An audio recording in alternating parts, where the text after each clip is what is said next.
My boyfriend lost his memory. He forgot he was gay. He forgot me. Chasing him was the hardest thing I've ever done, and I'm not about to do it all over again.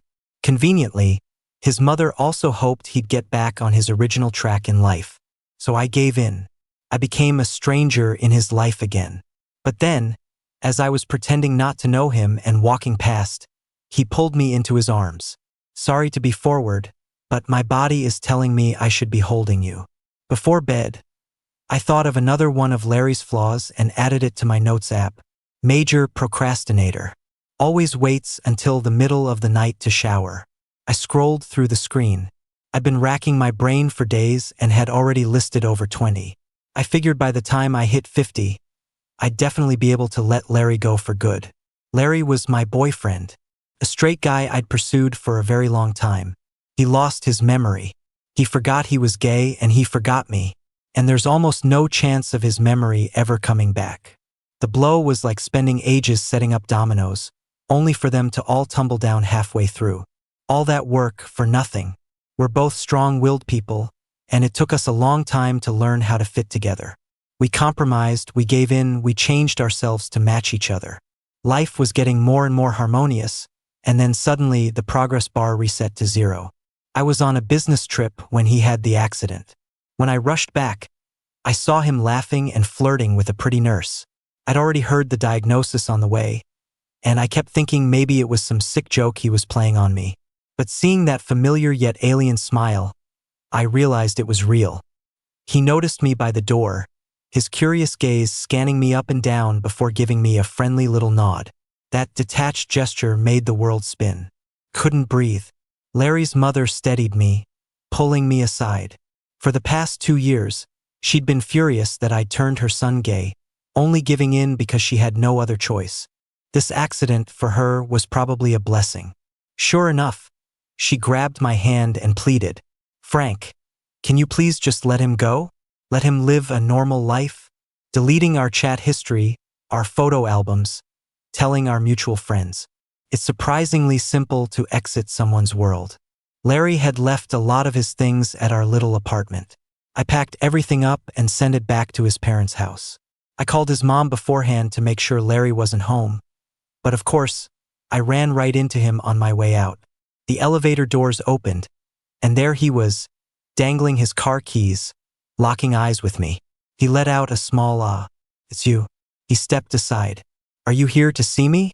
I'm all better now. Thanks for coming." I quickly composed myself and stepped out of the elevator. "Yeah, your mom told me what happened." Larry hesitated, looking a little embarrassed. "So sorry, but I've lost a few years of memories, so I don't really remember who you are. But since you came to the hospital and my house to see me, we must have been pretty close, right? Are we co-workers?" Even though I was prepared for this, hearing him say it still sent a dull ache through my chest, a wave of endless bitterness. I forced my emotions down, trying to keep my voice from shaking. "Yeah. We were on the same project team. My name is Frank. When you come back to work, I can help you get back up to speed." Larry's expression relaxed into a grateful smile. "Thanks. Do you want to come back upstairs and hang out for a bit?" I could tell it was just a polite offer. Not long after we first got together, Larry brought me home to meet his parents. I paced downstairs, hugging a pillar, too scared to go up.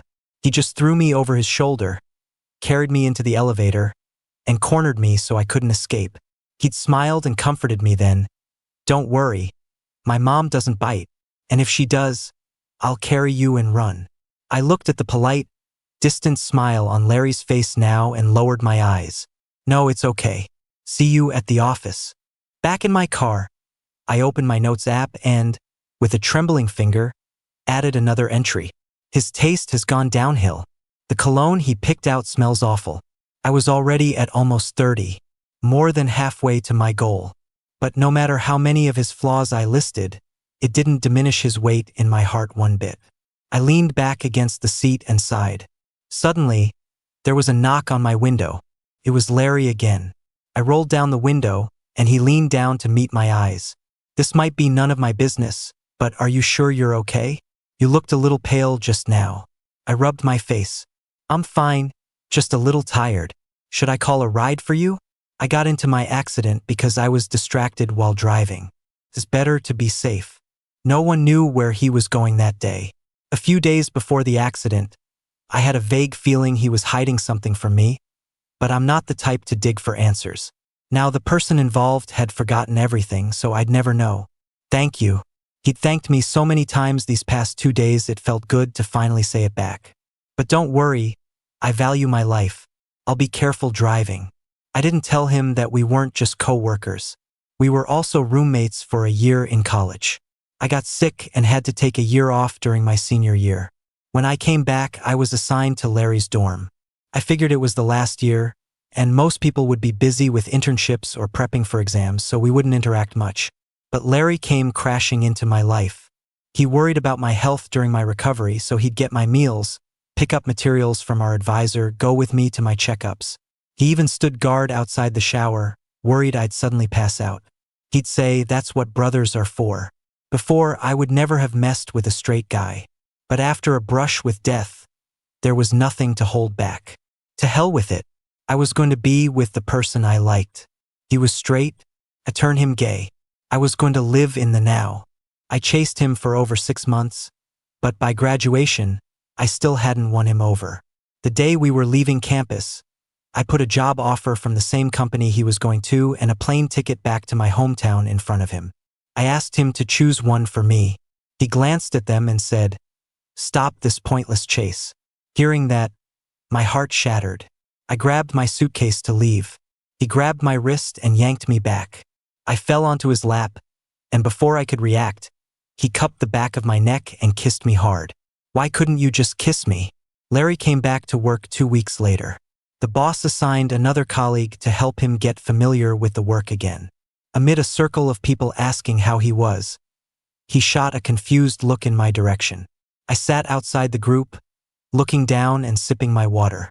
He'd taken the random thing I said that day seriously. Unsurprisingly, he cornered me in the break room. "Frank, why isn't it you? I've been a bit busy lately." I shoveled spoonfuls of powdered creamer into my mug, hiding my guilt. "So the team lead assigned someone else. He's really good at his job, you'll be fine with him." But I asked other people. They said we weren't close at all, that we barely even talked. I thought for a moment and said sincerely, "They're right. I'm just a bleeding heart." I went to visit the cleaning lady when she sprained her ankle, too. Larry shut his mouth. His gaze fell to my coffee mug, half full of white powder. "Don't drink that. This non-dairy creamer, bad for you." The conversation, his tone. For a second, I felt a strange sense of déjà vu, as if he hadn't lost his memory at all. Larry was strict about me eating junk food. Every time I was craving it, I had to secretly order takeout behind his back. I was terrible at hiding things and always got caught. On the days I got caught, he'd keep me up all night, claiming it was to help me metabolize it faster. I smiled, mixed the drink in front of him, and took a big gulp. I just liked the cheap taste. His Adam's apple bobbed. He'd clearly swallowed whatever he was about to say. "If there's nothing else, you should get back to work." I wasn't sure I could stay alone with him any longer without saying something I shouldn't. As I walked past him, an arm suddenly wrapped around my waist, gently pulling me in. I blinked slowly, the seconds seeming to stretch on forever. The warmth of his body through our clothes, his solid chest, his warm breath on the back of my neck. I froze. Larry immediately let go. He looked down at his own hand, completely bewildered, his handsome face flushing red. Sorry, he stammered, apologizing in a panic. "I don't know what happened. I just suddenly..." How strange. His brain didn't remember, but his body had its own memory. Larry and I were a secret couple at the office. Everyone else just thought we barely interacted and weren't close. They didn't know we'd hold hands in crowded elevators, hug boldly in the empty break room, and use the sound of the copy machine to cover up a kiss. Maybe we'd done it so many times, his body had just gotten used to it. The blank chat window was quickly filled with his apologies. I patiently replied, "Don't worry about it. A little hug between colleagues is nothing, especially since we're both guys." That finally shut him up. A moment later, he asked, "Is your profile background a picture of you and your girlfriend?" My heart skipped a beat. I'd set privacy restrictions on my profile but completely forgot to change the background photo. Thankfully, it wasn't a picture of our faces. It was a shot I took while we were on a walk, just our two shadows under a streetlight. As we walked between two streetlights, our shadows would touch and then separate, over and over. I thought it was interesting, so I snapped a picture when our shadows were touching. "What's so interesting about our shadows touching?" Larry had said, but he patiently held the pose for me to take the picture. Then he turned my face toward him and leaned in for a kiss. "I dare you to post a picture of our actual faces." I quickly changed the background. My ex. After sending it, I paused, then added, "It's your first day back. You should focus on work." Our boss, however, had no intention of letting us work. Larry had once landed him 2 hugely profitable deals. He was a star employee. So he hadn't abandoned Larry after the accident. Today, he'd even arranged a welcome-back dinner for him. By the afternoon, everyone was antsy, just waiting to go to the hotel and chow down, with no heart for work. Larry was the man of the hour at the dinner. I sat at the farthest table from him, watching him work the room, effortlessly charming everyone. Larry always had a way with people. After he got with me, he'd shrunk his social circle. Now he was back in his element. I started to wonder if Larry would be happier without me. A hollowness spread in my chest. I picked up my glass and downed it in one go. The burn of the alcohol seared all the way down to my stomach, and only then did I remember I'd driven here. The little icon for my Uber driver on the app was getting farther and farther away. My colleagues had mostly cleared out. In my peripheral vision, I saw Larry finish chatting with our boss, pause, and then start walking toward me. I immediately tensed up. I hit the call button on my phone, pretending to be too busy to be disturbed. Larry stopped a few feet away, watching me quietly. "Huh? What did you say?" The driver's voice was muffled by the howling wind. He sounded like he was going 100 miles an hour. I said another app automatically gave me a closer ride, so I can't make it to you. You should cancel. I'd already been waiting for him for nearly half an hour. He could have told me ages ago, but he just had to drag it out. He sounded completely unconcerned. "Haha, well, if you don't cancel, you can just keep waiting." Hearing that, the alcohol I drunk flared up, and I couldn't control my voice. I gave his entire family a piece of my mind before he hung up on me. Just as I was wondering how to teach the unreliable jerk a lesson, my phone was suddenly snatched from my hand. "I didn't drink. I'll drive." Larry held out his hand to me. Keys. Maybe it was because his expression and his offer were so natural, but I couldn't refuse him right away. We'd passed 2 intersections before I realized how inappropriate this was. The light turned red, and the car stopped smoothly at the crosswalk. A long 60 seconds. Larry's gaze landed on a pair of custom block figures on the dashboard. Larry and I had them made for Valentine's Day. They were a bit abstract, but if you looked closely, you could tell they were 2 guys. To stop his mind from wandering, I quickly distracted him. "It's really cold today." He turned to look at me. "Are you cold?" He casually reached out and adjusted the temperature, then froze after he did it. "That's weird. Your car feels really familiar to drive." Shit. I didn't dare say another word. The rest of the drive to my parking garage was silent. I finally breathed a sigh of relief. I was about to call Larry a car to send him home when I saw him poking at his black phone screen. "Frank, my phone's dead. Can I come up to your place to charge it for a bit?" "Oh, it's fine if it's dead." I quickly refused. "I'll call you a car. You drove me home, so I should be the one to pay for it anyway. It's pretty far from my place, and I don't feel safe without a phone on the way." I couldn't find another reason to say no. Right then, I regretted not keeping a charging cable in my car. Larry hadn't been back to this apartment since the accident. It had been a long time. The elevator doors opened, and my next-door neighbor, holding a bag of trash, made eye contact with me. His gaze shifted from me to Larry, a hint of surprise on his face. "Hey, haven't seen you in a while." "Yeah. I've been working late and leaving early, so we keep missing each other." I cut him off, pushing Larry into the elevator. "I think the trash chute is about to close." The neighbor paused, looking like he wanted to say more, but finally just nodded and left. I was screaming for help on the inside. This was the last time. I could never bring Larry back here again. I had to see him downstairs and make sure he didn't run into anyone else he knew. This was my fault. I kept getting soft. I'd already made up my mind to draw a line between us. I'd already promised his mother I'd let him go back to being straight, back to his normal life. A life without my interference. So, why did you two break up? My hand froze as I was getting Larry a pair of slippers. Larry was leaning against the entryway wall, taking off his shoes. He sounded like he was asking casually, but his expression was serious. If he looked closely, he'd see 2 pairs of shoes I bought for him on the shoe rack, a few ties I picked out for him on the cabinet, and 2 jackets hanging up that were a matching couple's set. I hadn't packed these things away because I was afraid these items, so clearly marked with my personal taste and style, would cause unnecessary trouble. He cheated on me. Larry was clearly surprised, pausing as if searching for the right words of comfort. Well, she has terrible taste. Look, Frank, an ex who cheats, you just have to pretend they're dead. The next one will be better. I glanced at him, really wanting to know what his face would look like when he found out he was the terrible taste, better off dead ex he was talking about.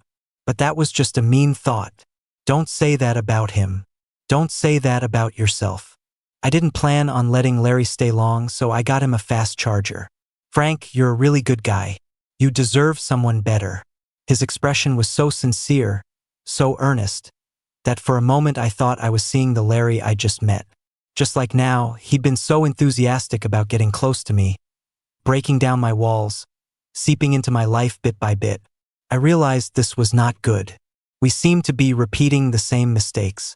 He was still rambling on. I went to my high school reunion a while back, and a lot of the girls have gotten so pretty, and they're still single. If you're looking to get back out there, I could set you up. I decided it was time to give this little straight boy a shock. Make him drop the idea and stay far away from me. I don't think you can tie that red thread for me. Hearing that, Larry waved his hand with a smile. No way, you're such a catch. If you want to find someone, it'd be easy, because I like men. His hand froze in mid-air. His eyes went wide. My ex was a man, too. We did everything couples do, right here in this apartment. Huh? You're... Larry's face turned strangely red, his eyes darting around, his words becoming a stammer. That's right. I'm gay. I took a step toward him and, not surprisingly, saw him flinch backward. Still want to set me up? At first, he tried to laugh it off, but when he realized I wasn't joking, he couldn't meet my gaze anymore. The atmosphere instantly became incredibly awkward. Larry unplugged his phone, forcing a strained smile. This fast charger is really fast. It's already at 50%.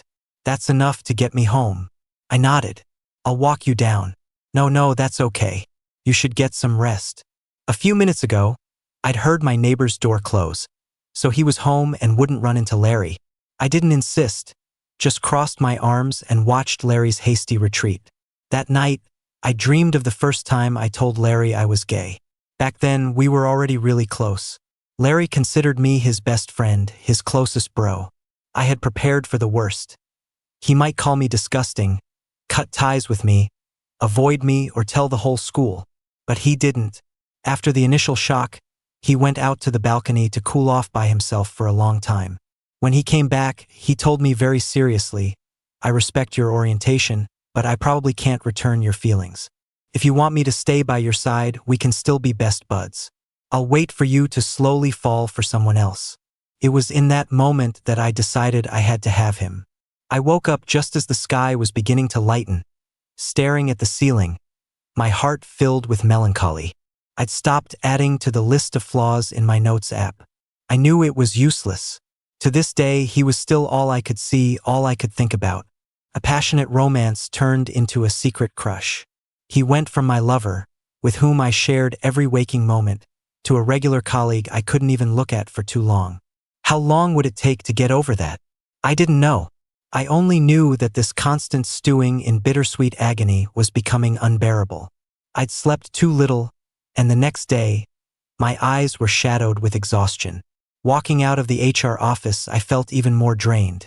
I'd worked at this company for so long, and negotiating the terms of my departure was a back-and-forth battle that wore me out. Just one more month. After 1 month, we'd go our separate ways. But that resolve began to waver just a minute later.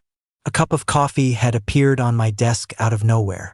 I already knew the answer, but I still asked the person at the next desk. It's from Larry. He bought one for everyone in the office. Sure enough, the work group chat was filled with thanks. Boss. Sticker memes. You weren't at your desk, so I took the liberty of ordering for you. If you don't like it, I'll order another one. I took a sip. The smooth, silky liquid spread across my tongue, easing some of my discomfort. Thanks, it's good. A long while later, another message from Larry popped up. Want to get lunch together? I thought a lot last night, and there's something I want to talk to you about in person. I sat up straight and looked in Larry's direction. His shoulders were tense, his face tight with nervousness as he stared at his screen. I figured I wasn't going to be here much longer anyway, and nothing much could happen in the few days I had left, so I agreed. If I had known he wanted to take me to eat some sad-looking salad, I would have said no. I poked at a half cherry tomato as the smell of spicy roasted duck from the restaurant next door assaulted my nostrils. The plate of green and white stuff in front of me was impossible to swallow. Larry watched my expression anxiously, then pulled out a menu. Do you want to order something else? No, it's fine. Did you spend all night thinking just to recommend this place to me? No, of course not. Larry quickly denied it, then started hemming and hawing again. I wanted to apologize. My reaction last night was too much. I didn't mean any harm. I was just, it's okay. I don't really care what you think. My blunt, indifferent attitude choked him up. He froze for a second, then looked down. That was a cold thing to say. But as someone who was about to completely disappear from his life, he didn't need to have a good impression of me. And this restaurant sucks. I paid the bill and walked out of the restaurant. Hearing my last comment only made Larry feel more guilty. Sorry, we'll go somewhere else next time. I didn't get him at all. Why did he want there to be a next time? I originally thought I could handle my feelings, that I could watch from a close distance as he ran toward a different kind of happiness. But I realized I couldn't do it. So I said things that might make him hate me, disgust him, to push him away from me, and then I would leave for good. But why was he being so persistent again? As we reached the company building, Larry, who had been silent behind me the whole way, finally spoke. Frank, I actually dreamed about you last night. My eyelid twitched. I had a bad feeling. I turned to look at him. He seemed to have gathered a lot of courage to say this. Dreamed what about me? Larry's face suddenly turned bright red. Not just his face, but his neck and the little bit of his chest showing were also flushed. It seemed it wasn't a wholesome dream. I don't know why, but I always want to be close to you, and last night I had that kind of dream, so I was thinking maybe, possibly, I might not be totally straight. My face was calm, but inside, a storm was raging. My whole body was trembling uncontrollably. Could he be slowly regaining his memory? Then does that mean we could? I looked up and met his cautious gaze. His eyes, they really looked like his mother's. The roaring waves in my heart suddenly went still. I remembered his mother, with that same cautious gaze, begging me to let her son go back to a normal life. So, Frank, can you let me confirm something? Confirm what? Larry hesitated, but finally spoke. I want to hug you again, like in the break room. I took a deep breath and stepped back. Don't joke about things like this. It's disrespectful to yourself, and it's disrespectful to me. The company moved fast. The day after I submitted my resignation, they hired an intern. I hadn't announced my departure, so my colleagues just thought I was swamped with work and they'd hired someone to help me out. The intern hadn't even graduated yet. His face still holding that clear-eyed naivete of someone who hadn't been ground down by the world. He was a sweet talker, but completely useless at his job. I spent the whole day cleaning up his messes. With a tight deadline and a heavy workload, I practically wanted to chain him to my belt loop while I went to the bathroom just so I could keep explaining things. As I picked up my mug for a breather, the intern leaned in and whispered, Frank, I've been wanting to ask, am I really annoying or something? Oh no, did my yelling make the kid insecure? Just as I was trying to figure out how to express my dissatisfaction with the company's hiring choice without crushing his spirit, he continued plaintively, "That guy diagonally from us, he's always glaring at me like he wants to kill me." The guy diagonally from us was Larry. He wasn't at his desk right now. In fact, only the intern and I were still at our desks. It was already lunchtime. Thank God for the intern. He saved me from having to rack my brain for an excuse to turn down Larry's lunch invitation. Then again, he hadn't invited me today. It seemed my words from yesterday were harsh enough. He'd given up. Don't mind him. Are you hungry? Let's go. Before I could finish, a large takeout container of something was placed in front of me. You guys looked busy, so I brought back takeout. I didn't even have to turn around to know who it was. The intern was overjoyed. Ooh, spicy roasted duck. My favorite. Larry was also pleased. New users get 20% off at the place downstairs. You should go, the line's a bit long. Then he looked at me eagerly. I was too dense yesterday. I didn't realize this was what you wanted to eat. The smell is a bit strong, so I'll take it to the break room. I'll wait for you. The intern let out a long howl, staring daggers at Larry's retreating back. Frank, is he trying to get with you? I choked on a mouthful of tea. I bent over, coughing for what felt like an eternity, almost coughing up a lung. The intern undid the top button of my shirt, patting my back to help me catch my breath. Took a while for me to recover. When I straightened up to thank the kid, I saw him standing on the other side, blinking at me from a distance with a look on his face like he'd just stumbled upon some major gossip. The person who had been holding me the whole time, damn it, was Larry. Frank, I'm heading downstairs. You guys take your time. And with that, he was gone in a flash. Larry's hand was still on my shoulder. I gently shrugged it off, but he grabbed my wrist, refusing to let go. Frank, I don't think I need to confirm it anymore. My feelings for you, they're real.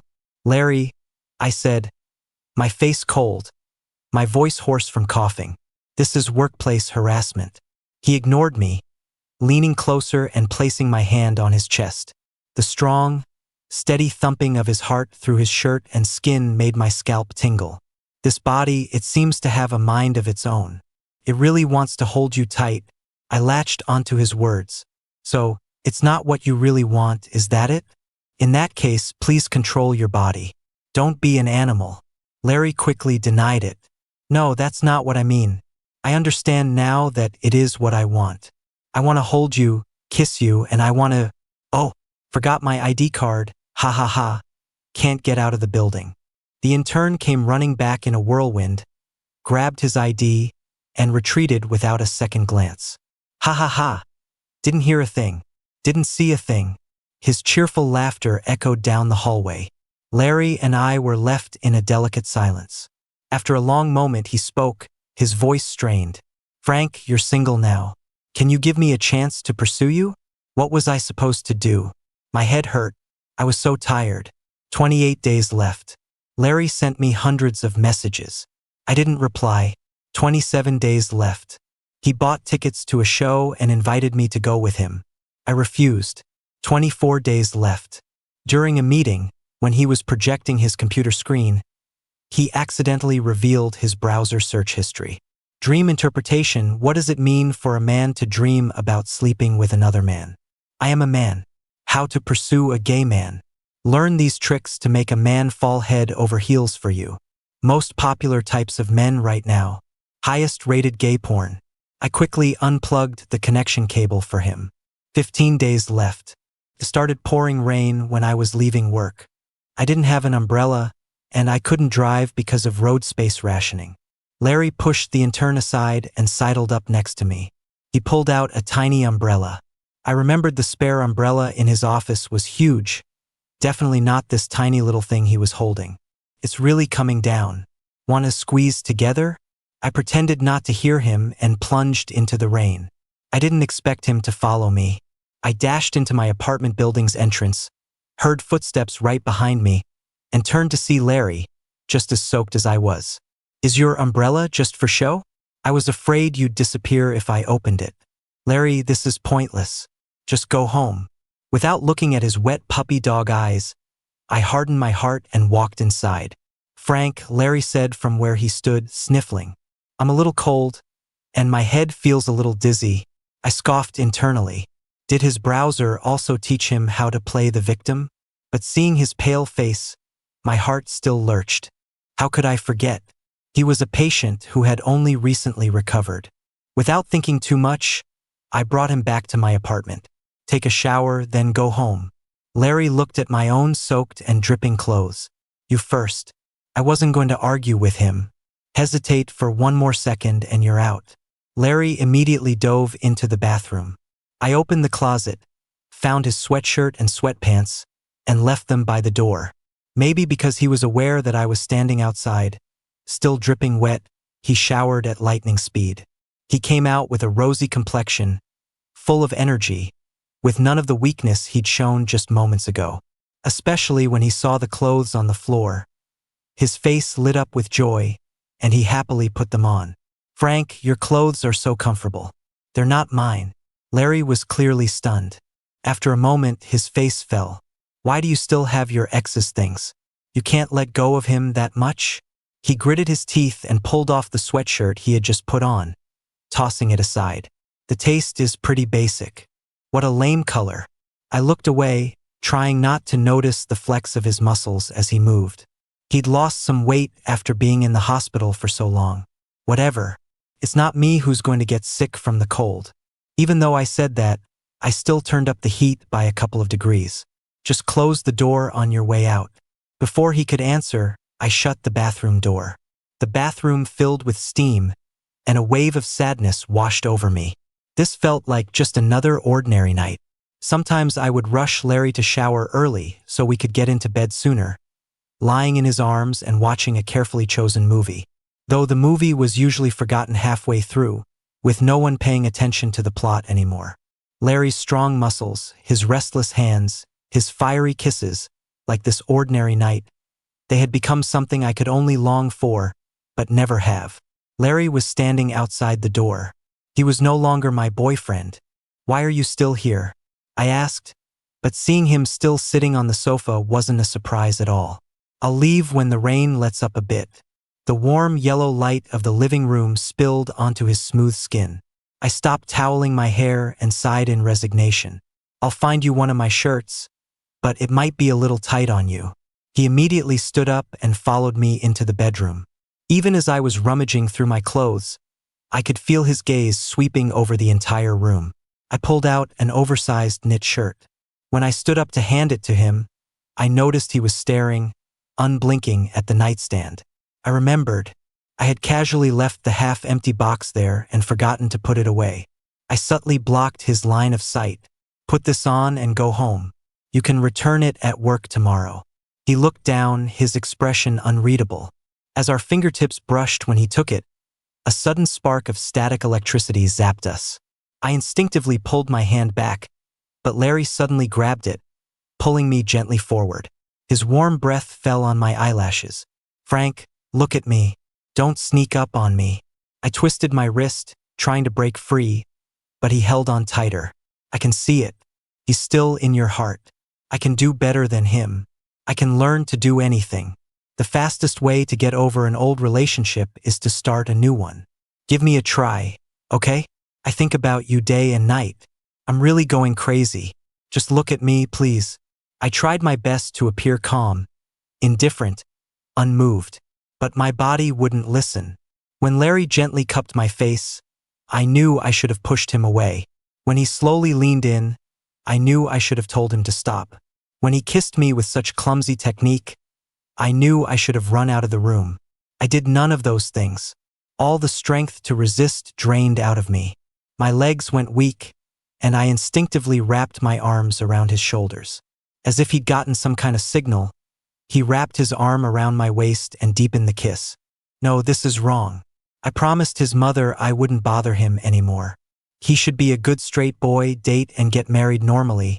Just as Larry was leading me toward the bed, a phone started ringing. It was like I'd suddenly woken up. I took the opportunity to push him away. I was very familiar with the desire swirling in Larry's eyes. He was breathing heavily, wanting to ignore it. I rejected his advance again. Phone. Yours. After a moment, he reluctantly answered it. A familiar female voice came from the receiver, asking him why he'd stood her up tonight. The heat in my body instantly vanished. Mom, I told you I don't like her. Why do you keep trying to set us up? I'm not coming home. Yeah, you guys go ahead and eat. I'm at my coworker's place. Can you just stay out of it? Don't you know him? The one who came to visit me at the house, Frank. In that instant, my blood felt like it had frozen. Larry frowned, glanced at me, and with a puzzled look, handed me the phone. My mom wants to talk to you. Right then, I really wanted to run away. What had I done? I was just kissing her son. If that call hadn't come, things might have escalated. Just over a month ago, I had promised her I would get out of Larry's life. Frank? I looked up in a panic, meeting Larry's concerned gaze, and took the phone. Anxiety, shame, unease, regret. The other end of the line was silent. But silence was its own statement, a chilling one. And so, into that silence, I gave my answer. I know, Mrs. Smith. I'll make sure he comes home. The line immediately went dead. I'm not going back. Larry tried to hug me, but I dodged him. A hurt expression crossed his face. You didn't reject me just now. You even responded. Doesn't that mean you have some feelings for me? I shook my head and pushed the phone back into his hand. Sorry. I miss him so much. I forgot to push you away. The color instantly drained from Larry's face. Larry didn't come to work the next day. I heard he was sick. I don't know how he got home that night, and I shouldn't care anymore. I had less than 2 weeks before I left this city. It was better to see less of him. But his sickness dragged on for a week, and even our boss started to worry. Does Larry have some kind of lingering side effects? A colleague chimed in. I heard it started as a cold, but then he kept running a high fever. Another colleague speculated, maybe the fever will burn away the amnesia. My mouth slipped. The intern looked at me, confused. What's wrong? Frank? Nothing. Where were we? Here. He pointed at the screen, then leaned in and whispered, so you didn't say yes to him? No. It must be really annoying when someone you don't like is so clingy. Annoying? Mostly, it was just bittersweet. I remembered when I was the one relentlessly chasing Larry. He had been helpless but tolerant. Compared to Larry, I was the one with the flawed character. I was a selfish egoist who, for my own desires, turned a straight guy gay and forcefully tied him to my side. It was Larry's love that made me stop being so impulsive. When you love someone, you learn to see things from their perspective, to let go at the right time. My colleagues started talking about visiting Larry. I didn't join the conversation, and I didn't plan on going with them. I went home early after work. I didn't have much time left. If I didn't start packing soon, I'd be in a rush. My movements slowed to a stop when I came across the sweatshirt he'd taken off, the one he'd called tacky. Finally, with a frustrated sigh, I took out my phone and found the colleague who had gone to visit Larry. How's Larry? The reply was almost instant. Really bad. Not good at all. My mind went blank. My breath caught in my throat, and my hands started to shake uncontrollably. Huh? What's not good? What happened? Are there complications? Sai, you should just go see for yourself. I paced back and forth in the living room, clutching my phone, my anxiety mounting. I sent Larry 2 messages. No reply. I gathered my courage and tried a voice call. No answer. Panicked. How bad could it be that he couldn't even look at his phone? I took a few deep breaths, trying to calm my heart, which was pounding in my throat, and dialed his mother's number. After listening to my rambling questions, her response was calm.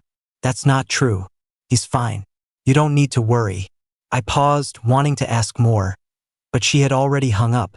My mind was a mess. Why were their stories so different? I tried calling Larry again. Still no answer. I couldn't sit still.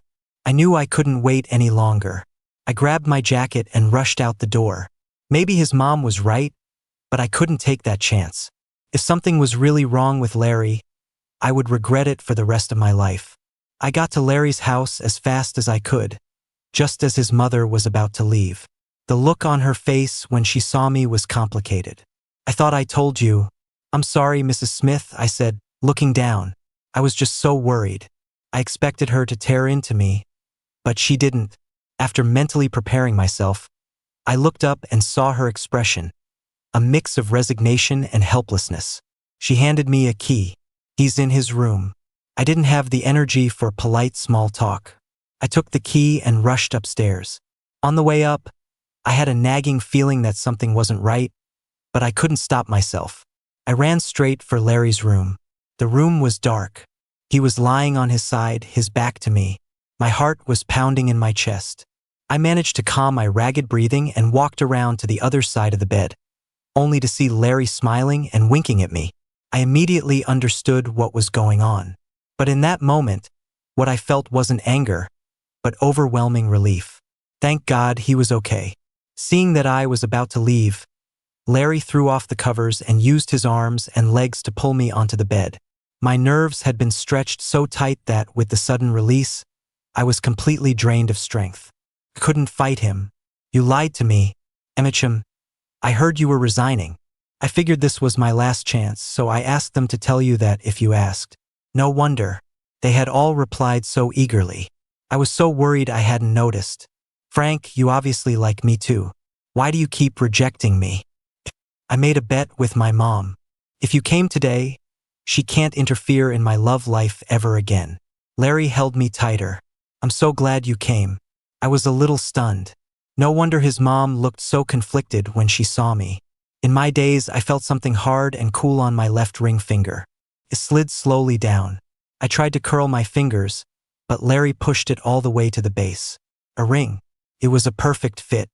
I knew it had to be yours. The jewelry store called me a couple days ago asking why I hadn't picked it up yet. That day, I think I was on my way to get the ring when I had the accident. The ring was light, but on my hand, it felt like it weighed 1,000 pounds. So heavy I couldn't lift my hand. When I got the ring, I just knew. I must have bought it for you because the custom card said LF. Had I already won you over? It was too much information to process at once. I instinctively denied it. F could also stand for something else. Larry paused, then squeezed my hand tighter. Frank, I'm not stupid. Couldn't be anyone but you. You're angry at me for losing my memory and forgetting you, that's why you won't give in, right? I hate myself for it too. How could I forget you? His voice trailed off at the end. Larry's thumb gently stroked my cheek, and only then did I realize I was crying. He kissed his way down from my wet eyelashes, his lips reverent and solemn. Frank, let's start over. Larry never got his memory back. After I agreed to date him again, he started bringing up the past. So, who was usually on top? I blinked, lying without a change in expression. Me. Larry hesitated for a long time, then finally lay down on the bed as if facing his doom. All right, let's do it. But at the last second, he changed his mind, wrapping his arms around me and whining, Frank, how about you let me have this one first? I only studied how to be on top. Once I learn how to be on the bottom, we can switch, okay? Afterward, he held me pleased as punch. Who was better, your ex or me? I forgot to tell him there was no ex. But not telling him didn't seem to make much of a difference. I changed jobs, so we no longer had to hide our relationship at the office. We leave for work together every morning, come home and cook dinner together at night, and lie in his arms to watch half a movie. Having a second, first love affair.